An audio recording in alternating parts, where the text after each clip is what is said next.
The Daily Two is brought to you by Charlotte Eye, Ear, Nose, and Throat Associates. Welcome to the Daily Two. I'm Laura Polka. Today we're talking about sinus problems and how they can become chronic.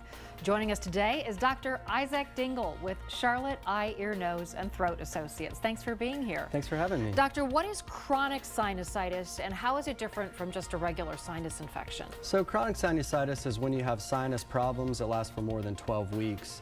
Typically, your usual sinus infection will last 10 days or less. And what are the symptoms we should look for? Sinusitis generally presents as some purulent postnasal drip or runny nose, along with nasal obstruction, or a feeling of pain and pressure in the face. And how is it diagnosed?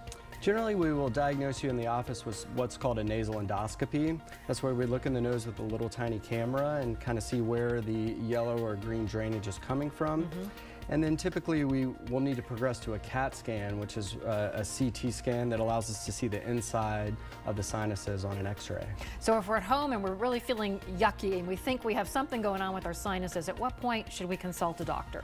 So generally your upper respiratory infection will last around 5 days or so. If you're not getting better and your symptoms are progressing to having colored drainage from the nose or down the throat and bad pain and pressure in the face, it's probably time to come in and let us check you out. How is sinusitis treated? Generally, we'll start with a course of antibiotics. If you're not feeling better after a course of antibiotics, then that's when we may need to start to consider surgery or balloon dilation of the sinuses. Are those pretty effective treatments? They are, yes. Patients will generally feel much better after surgery because the sinuses are no longer blocked. Yeah. All right. Dr. Isaac Dingle, thank you so much for coming in.